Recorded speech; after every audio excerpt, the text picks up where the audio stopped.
Reports nearly 1.2 million C-sections were performed in 2004. That's nearly 30% of all births. In 2000, the government announced a national public health goal to reduce the rate of C-sections to 15% by 2010. All right, we'll have more news coming up at 8:30, but you probably won't even hear me because you'll still be talking about our next guest. Des? Okay, Mark, it's time for the diaper debate. A growing number of parents are using elimination communication instead of diapers. But will the method to potty train your baby, is it faster or does it just leave you with a huge mess? Xander lives the life of your average baby. Mommy feeds him and cleans him. But here's the one rather unusual part. When Xander has to poop or pee, he uses the potty. You still straining? Yep. That's right, 7-week-old Xander uses the potty. And if you think that's odd, keep watching because it gets even odder.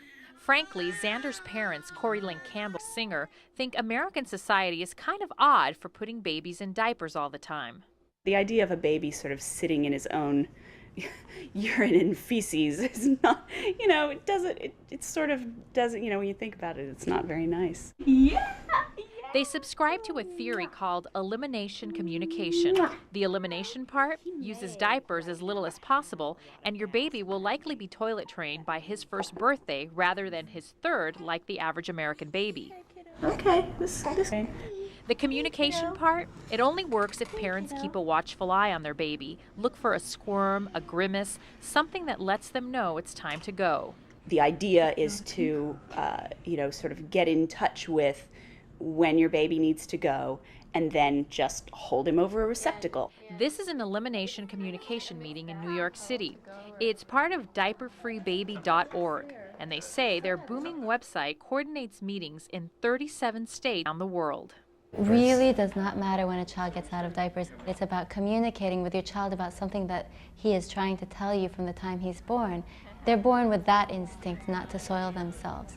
Dr. Mark Woolrich is a spokesperson for the American Academy of Pediatrics and wrote their guide to potty training. He doesn't think EC is necessarily harmful, but he worries parents could get too pushy. I've certainly sensed some element of this is a parental achievement or achievement in their children as a reflection of how they're doing. Maybe so, but these parents point to the practical aspects of EC. Consider these stats. In a year, a baby goes through roughly 2,500 disposable diapers. Multiply that by 3, and it's 7,500, at a cost of $3,000 before a baby is potty trained. And every year, according to the New York Times, 22 billion disposable diapers end up in landfills in the United States. No matter what the research says, Eric and Corey Lynn feel this is the best thing for their baby. Usually, he'll sort of have a big poop and then, look up at us in the mirror and just grin and smile, which was not the case when he was going in his diaper most of the time. Oh, there we go. Any place, apparently, is better than a diaper. And Elizabeth Stevens from Oceanside is with us this morning to talk a little bit more about elimination communication. Okay, kind of have an idea how it works. The first question everybody wants to know, Elizabeth, why? Why do you do this? It strengthens the bond between me and my children. We communicate, like if they're hungry, they cry and fuss to let you know that they're hungry. They do the same thing if they have to eliminate, so I just get her to the proper place to go, and it's about not having to sit in her wet pants. Now, this is Arwen, and this is Avery. Tell us what the ages are here. Arwen is 3 months, and Avery is about 4 months. So tell me, when did you start with Arwen to do this? I started with Arwen when she was 6 weeks old. And with Avery? From birth. From birth? I caught her very first pee. And she's a proud mama. She's a very proud mama. Now, how did you hear about this, and what made you want to try this? Because most people just throw the diaper on and keep going. When I first heard about it, I didn't even believe it was possible because I have an 8-year-old son, and I imagined it at that point. Mm-hmm. And I thought, well, it's worth a try. So I heard about it on the internet, and I read all I could about it, and then I got a potty, and I put my daughter on it, and she was about 6 weeks old, and I made the cue sound, which is going psst, and then she went, and I was just so amazed. And from that first time, So when she hears that sound, does that register with her then that that's time to go? it's a lot of times the actual position of being on the potty and the cue to go, but yes. Okay, so you have another son, Martin, we were just talking about. Martin didn't go through this. Now that you have something to compare to, you have a child that didn't do elimination communication, and then you've got two that are doing it.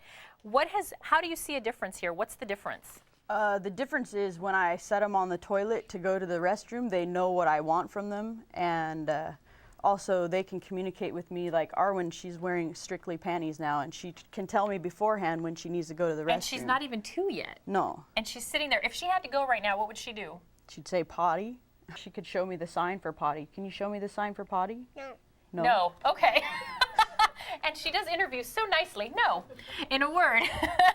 We use the ASL sign for potty, which is like this. So your children have learned to sign their needs to you. They've learned to potty. And do you carry these around with you all the time? Yeah. The pink is called a Baby Bjorn potty. Okay. I keep that one of those in the car in the vehicle with me. At all times. And yes. then the little red one, if you want to lift it up, is called a potty bowl. And I keep one of those in the car too. Sometimes it's easier just to hold the potty bowl in my lap for Avery. But So when you're driving and that sort of thing, she can communicate at that point if you need to pull over or something like that? yeah, usually if she gets super fussy and she's in her car seat, she'll start crying. Okay, but you've done the diaper thing. I have. What's wrong with the diaper thing? Well, they're sitting in their own waste. Would you want to sit in your own waste? Yeah, not particularly, but but it's what we're so used to, and I think it's probably very hard for a lot of people to imagine doing this. Doesn't it put a lot upon you and the kids to get it right all the time? No, that's a A misconception? Yeah, a misconception, because you can still use diapers as backup, and people still do. I still do. At home sometimes, if I'm having a rough day or there's other things going on, I'll use a diaper as a backup if I can't pay attention more closely. So you don't have to get rid of diapers completely, but it's about communicating and allowing them to communicate with you. You listen to them and take them to the proper place. When they do have an accident, maybe you didn't read the signs or they to get to you in time. If they do have an accident, does it ever cause any sort of emotional distress for them because they feel like they didn't do what they were supposed to do? No, that's exactly it. You just say, oh, we didn't get to the potty in time. Okay. We go to the potty, we clean it up. It's not a big deal. It's not a big deal. I guess that's the whole point behind it. So at this point, you feel like very comfortable with this. Oh, yes. And would you, if somebody was going to say, convince me why I should do this, what would you say to them? I would say once you try it and you catch your first pee, you'll be hooked. Yes, you'll be hooked. Okay, so they're obviously in a routine where even this little baby, she can't walk, she can't talk, and she is doing what she's supposed to. Well, it's not that she's supposed to do it. She just lets me know that she's got to go to the restroom, and then I take her. I know how Arwen does it. How does Avery do it? Because her motor skills aren't quite all there. Well, babies will get fussy and they'll start squirming with the feeling of a full bladder, because when they aren't sure what's going on, they're new to the world. But when you get a feeling, if you ever have had to go to the bathroom and you have to hold it a long time, you know you're dancing and squirming, trying to hold it to get to the restroom. They do the same kind of thing. She squirms, and then I go, okay, that's a sign she needs to go to the restroom. I put her on the potty and I cue her to go, and she goes. Wow, it sounds really easy, but I'm assuming there was a learning curve there. It's constantly a learning curve. I still learn with her. Okay, I can buy that. All right, so the bottom line though for you, you don't feel any pressure, they don't feel any pressure. That's what I'm worried about. Yeah, none at all. There's no pressure to do anything right, because there is no right way. It's just about opening up the lines of communication. Well, I appreciate you coming in this morning. Elizabeth Stevens, Arwen, and Avery, thanks for coming in this morning. And by the way, very cute Charger outfit. Bye. Can you say bye? Bye. No? Bye. She was very talkative earlier, I promise. All right, thank you.